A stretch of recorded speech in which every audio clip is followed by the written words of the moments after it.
Coming up on AgweekTV, soybean growers are nervous about a proposed Chinese tariff increase that could hit the region hard. Why do so many ranchers calve during these cold winter months? We talked to a few ranchers to find out. We'll find out what is driving the discussions here among dairy producers at the Central Plains Dairy Expo.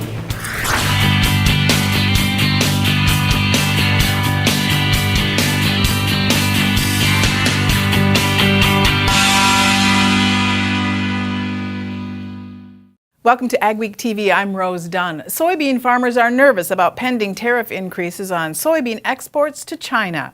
An announcement this week that China is responding to U.S. tariffs with some of its own sent soybean prices down.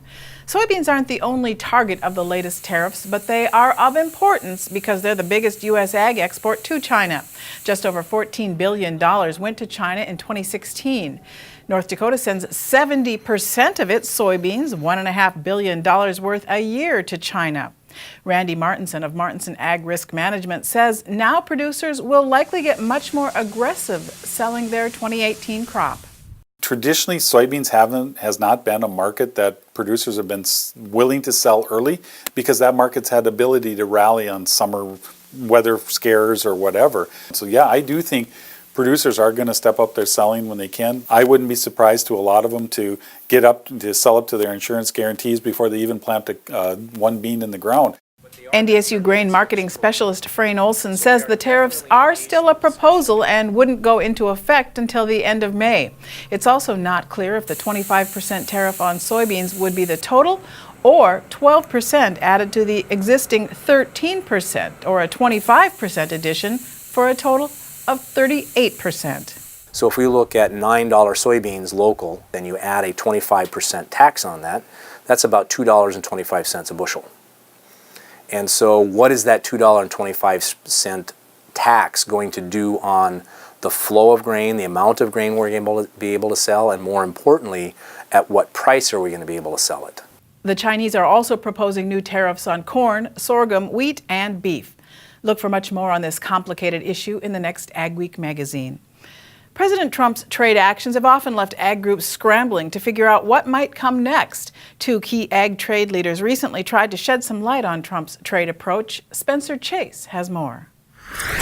AgriPulse recently convened the Ag and Food Policy Summit in Washington, bringing together some of the biggest influencers in farm policy, including officials from the Trump administration. Trade was a hot topic at the summit, and many are seeking to make sense of the administration's new approach. Ambassador Greg Dowd with the Office of the U.S. Trade Representative says it's all about leveling the playing field. Too many producers globally don't appear to operate under the same economics of supply and demand and reactions to market forces that we do. These folks have been breaking the rules for far too long. And President Trump has stepped into the breach and decided that something has to be done about it. And he's absolutely right. Outside of enforcement action, USDA Trade Undersecretary Ted McKinney says he wants to explore all avenues to expand ag exports. If you equate our larger trading partners like the NAFTA countries and China, Japan, and others to a triple or a home run, we're going after doubles and singles. And by golly, we'll take a bunt or even a walk if it comes our way. And we all know that baseball games are won much more frequently on singles and doubles than they are triples and home runs. There's been a good deal of concern about the Trump administration's trade approach, but McKinney asks observers to give things a chance to work. I hope you'll keep headlines, rhetoric, even tweets and other things in perspective. Sometimes you have to push the boundaries a little bit more to even get partway to where you're going. And I believe the president is very serious about things he says, sometimes isn't always literal about it, but always serious. So keep all that in perspective, whether it's headlines, worries, even joys, keep it in perspective, because we all know the next day could be very different. And the same thing goes on in your business or your farm. In Washington, I'm Spencer Chase. The North Dakota Ag Department says an elevator at Page improperly disposed of farm chemical rinsate, but it isn't releasing any more details. Last summer, the landowner next to the elevator complained to the state about a dead spot that appeared to be caused by runoff from the elevator. Ag Commissioner Doug Goring confirms his department found a violation of state pesticide law by the Arthur companies, and they have been cited. He says state law prevents him from saying any more, but as Mikkel Pates reports, the investigation is still going on. The state says they did something wrong with chemicals at Page, North Dakota, but we may never know what or how. The main concern that I have is for the groundwater. The thing that really bothers me more than anything is that about 60 feet down to the aquifer. In June of 2017, Donald Garnis filed a complaint with the state ag and health departments. The retired farmer owns land next to the Page, North Dakota elevator, and he noticed a 2-acre dead zone in his field. When I interviewed him last year, Garnis suspected the elevator, owned by Arthur Companies, had sent runoff water into his field carrying fertilizer or something else. We took some samples of a couple wells in the area to see if there was any possible contamination of groundwater. And then we also took some soil samples as well. Carl Rockerman is Director of Water Quality at the North Dakota Health Department. He says their initial tests haven't found much to be concerned about. They did find some pesticides in one well, but they'll do some follow-up testing in the spring. And he says it's a good reminder to be careful with chemicals. It's a good opportunity to, especially as we get into the growing season, to remind anybody that's handling fertilizer and chemicals to be mindful of what they're doing with some of the byproducts that generated from that, from rinsate from the containers to the equipment and the tanks. So just be mindful of how you're handling that. It can have an environmental impact if it's not dealt with appropriately. While the state health department moves forward on water questions at Page, North Dakota, the ag department's job is finished but secret. For Ag Week, this is Mikkel Pates at Bismarck, North Dakota. The Arthur Companies is a group of grain elevators owned by the family of North Dakota Governor Doug Burgum, and he is on the board of directors. Ahead on AgweekTV, dairy producers get some advice on surviving a depressed dairy market.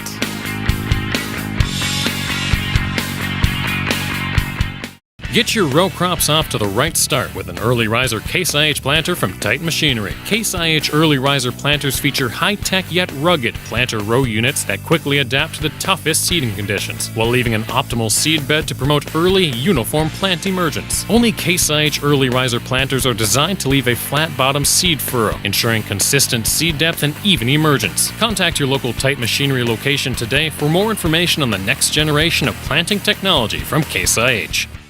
Intelligent farming means more crop from every acre.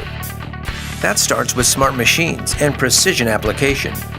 Introducing the new Rogator C-Series from Challenger, featuring a newer, smarter, more precise way to apply fertilizers and nutrients, more accurately and more efficiently than ever before, resulting in less overlap and less crop damage, all to make you more productive and more profitable. To find out more, contact Butler Machinery today. Superior Grain Equipment offers storage and drying solutions designed for your grain handling needs. Mixed flow grain dryers from Superior offer even heating to reduce heat stress cracking, so you get higher quality grain, higher test weights, and better prices. Plus, they use half the energy of conventional screen dryers. Experience cost savings and superior grain conditioning. Make the superior choice today with Superior Grain Equipment. Advanced Grain Handling is your regional dealer for grain handler dryers, bins, and accessories. With Grain Handler's continuous mixed flow drying systems, you're capable of high levels of grain dryer efficiency on all types of grain, including seed grain. Advanced Grain Handling also carries West Steel's quality stainless steel products for on-farm and commercial grain storage solutions. Advanced Grain Handling has licensed and trained service techs and a licensed electrical shop. Get a hold of Chad Kylo to find the perfect solution for your farm. I'm 120, 130, 130, 55, once around the block, 212 pipe right here, now having tons up. So if you're thinking about selling a piece of land, or you're looking to sell some farm equipment, or if you're thinking about a retirement or involved in an estate, give us a call. We'll sit down and tell you all about the Steffes way. We think it's a good way. That's how we approach it. If any of those are in your plans, give us a call or go to steffesgroup.com. Learn all about us. Hope to hear from you. A depressed dairy market is taking its toll on the dairy industry in the upper Midwest. As a result, producers are looking for ways to cut costs, but they're also eyeing trade and policy that could hurt their profitability. Michelle Rook has more from the Central Plains Dairy Expo in Sioux Falls. You would expect dairy producers to be talking about low milk prices here at the Central Plains Dairy Expo, but the focus has been more on labor, dairy policy, as well as trade. The president of the South Dakota Dairy Producers says workable immigration policy is critical, and the industry is backing the Ag Act, or H2C program. The Goodlatte bill is going to be an improvement. It's something that we haven't had for many years. Passage will be tough in an election year, and it doesn't have a Senate companion bill, but it may be the only legislative option. To help with low prices, economist Maren Bovik believes improvements in the margin protection program in the omnibus will make it effective. We reduced the premium substantially for the first 5 million pounds, which will help producers to about 24 million pounds because they don't have to protect everything. They can protect just a quarter of their production. Plus, he says the payments were also accelerated. Now, every month there can be a new check coming out if the prices are low enough. Dairy producers at the show were also talking about trade concerns with China and questions about progress with NAFTA renegotiation. China is always a moving target. They buy in such large volumes, and when they quit buying, it dramatically affects our price. We've had a lot of issues over the years with Canada, and their Class 7 milk program that they have up there is really making an impact. Farmers say the key is to avert a trade war or disruptions in an already depressed dairy market. In Sioux Falls, I'm Michelle Rook reporting for Ag Week. This hasn't been an ideal calving season. February through April is the main calving time for the region, but this year the weather has been especially rough on man and beast. Jenny Schleck talked to some producers about the challenges. February, March, and April are the predominant calving months in the Northern Plains. But in a year like this, when the winter won't stop, it makes us wonder, why is that? I spoke to a few ranchers about their reasons for calving when they calve. Pretty tough. It's been a challenge. Cold, snowy springs like this make Darren Lucina think about moving his calving schedule to mid-May and June and better weather. You'll find out if you really like cows on a spring calving out like weather like this. If you don't like them, you probably won't last. Lucina's a little concerned about his hay lasting until he can turn his cattle out to grass. But for now, this time of year works better with his job as an agronomist in addition to farming. I figure I'm probably young enough to keep doing it now. Maybe retirement time, I might move it into that kind of weather. Veterinarian Paul Motter says he's aware of some ranchers having major problems with hypothermia and keeping calves alive. We tend to see some abortions and stillbirths and some early twins anyway, so people that are just starting out calving are probably seeing a little higher death loss than the people that are closing in on the end of it. Craig Kemet has about 350 cow-calf pairs. His normal start date is February 25th. For him, mud is a bigger problem than snow and cold. We live in a pretty flat area, and we try to get done before we get a lot of mud, which really hasn't helped this year. There's mud everywhere. It's just kind of what we have to deal with.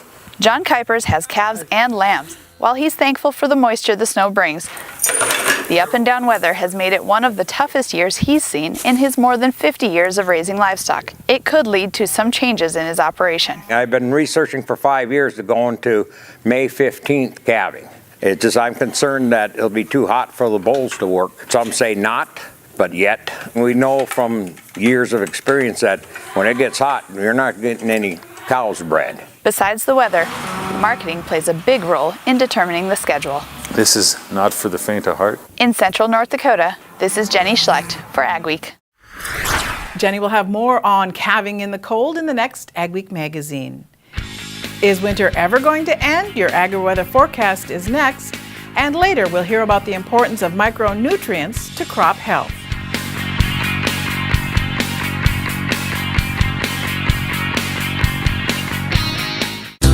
Luckin Trucks and Parts sells quality used parts for all makes and models. With over 50 acres of trucks and parts and new inventory arriving daily.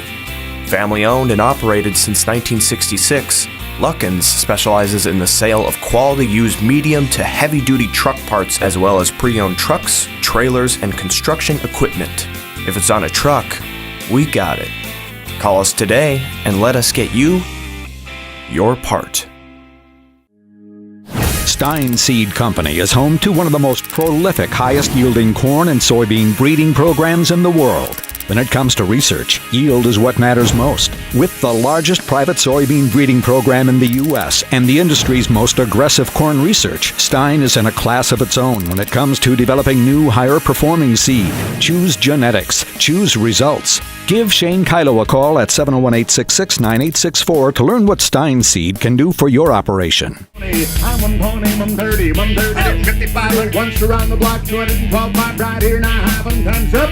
If you're thinking about selling a piece of land, or you're looking to sell some farm equipment, or if you're thinking about a retirement or involved in an estate, give us a call. We'll sit down and tell you all about the Steffes way. We think it's a good way. That's how we approach it.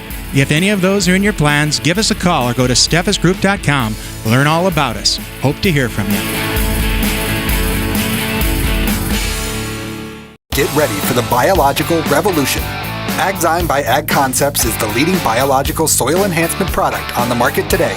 AgZyme improves soil health and fertilizer efficiency for healthier crops and better yields.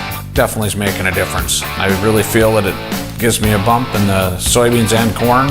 I would say 55 up to 70 bushel soybeans. We've even had as high as 75. Probably the best bang for your buck. Join the biological revolution with AgZyme by Ag Concepts.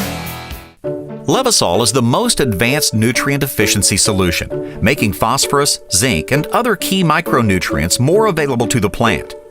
With 3 modes of action, it unlocks the nutrients in the soil. It makes the nutrients that it's applied with more available, and it is mobile in the plant for season-long activity. For more information, talk with your agronomy partner or visit wcdst.com.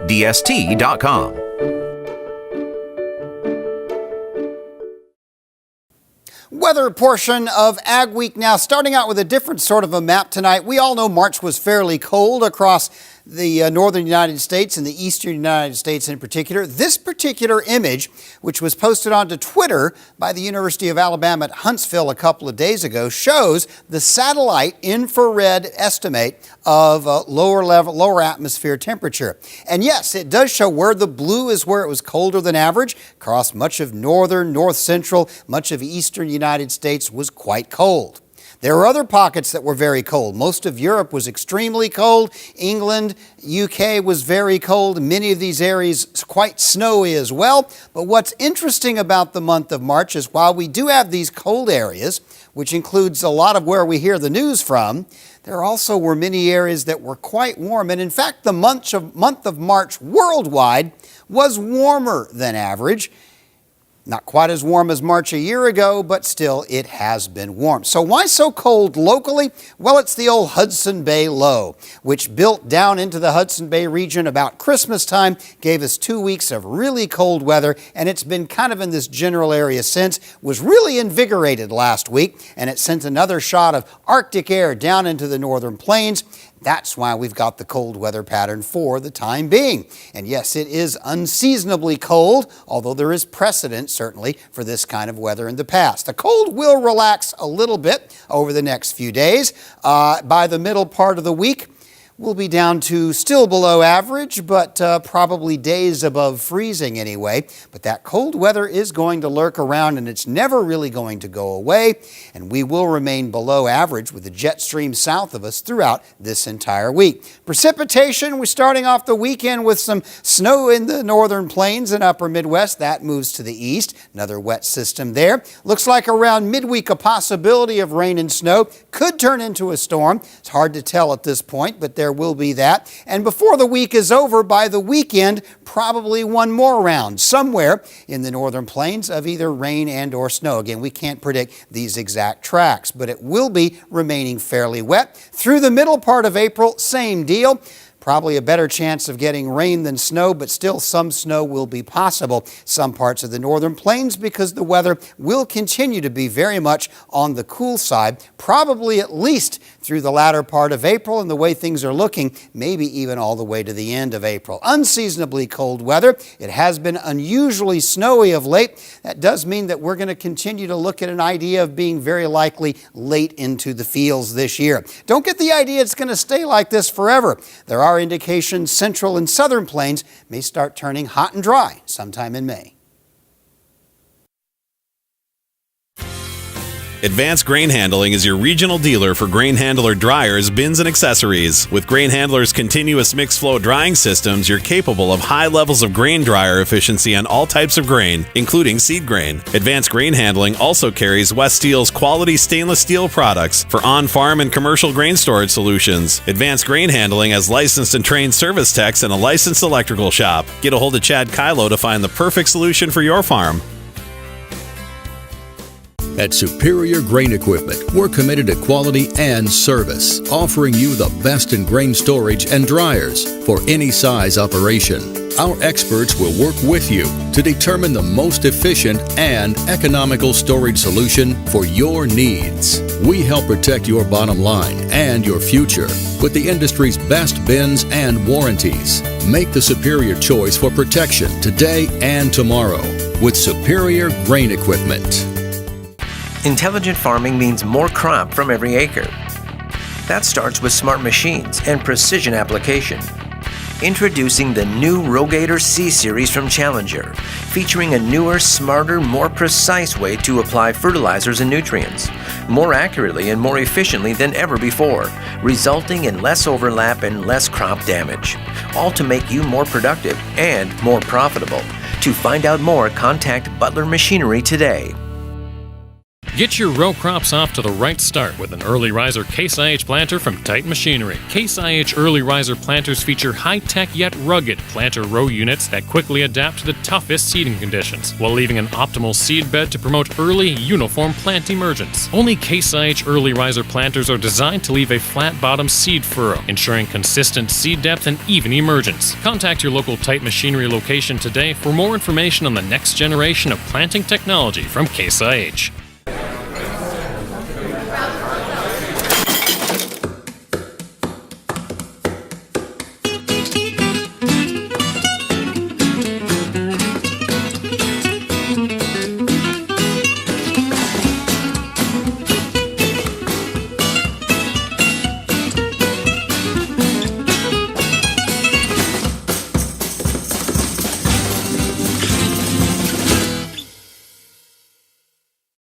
Welcome back to AgweekTV. It's the time of year to think about crop nutrition, and joining us now is Kurt Woolfolk. He's the senior agronomist with the Mosaic Company. What trends are we seeing in crop nutrition this spring? So there's 17 essential elements that crops need, and so it's very important to look beyond those macronutrients like N, P, and K, and really start looking at the 8 micronutrients and how those play a part in proper crop nutrition.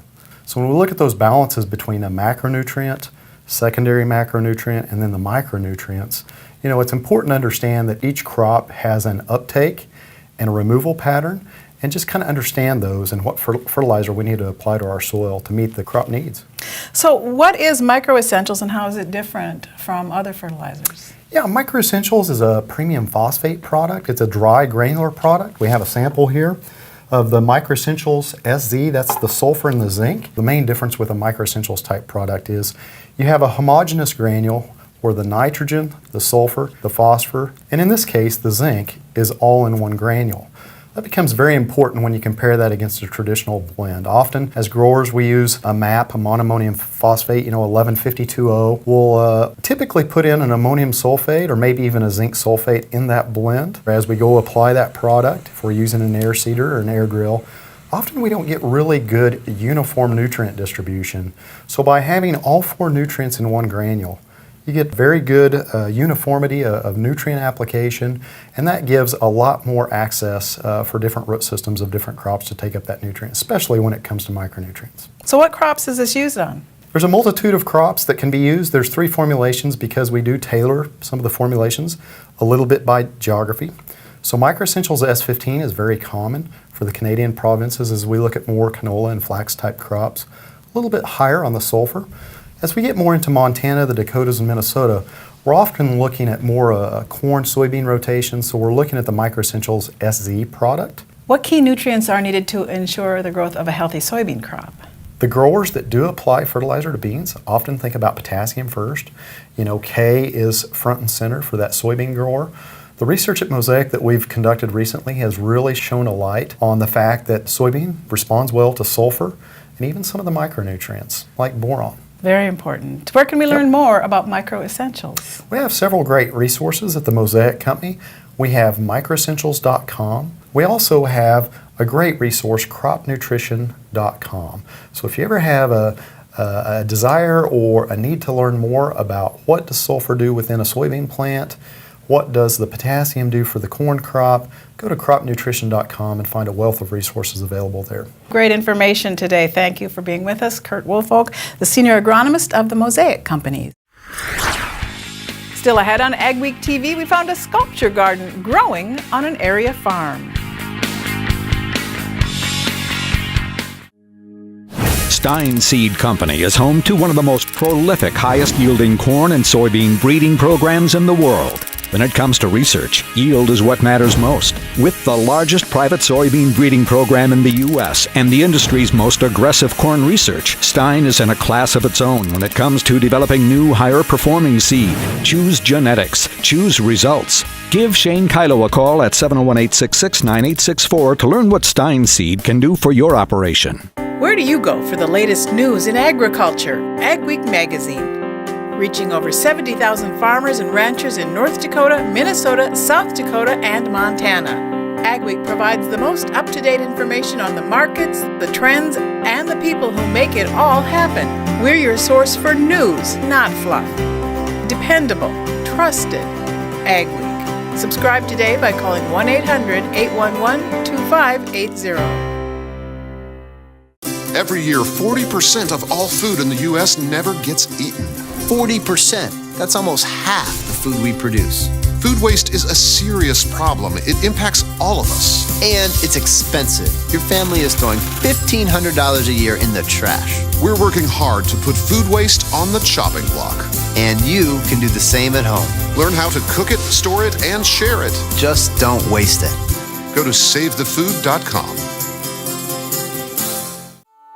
I'm Jenny Garth, and as a mother of 3, I know kids worry about a lot of things.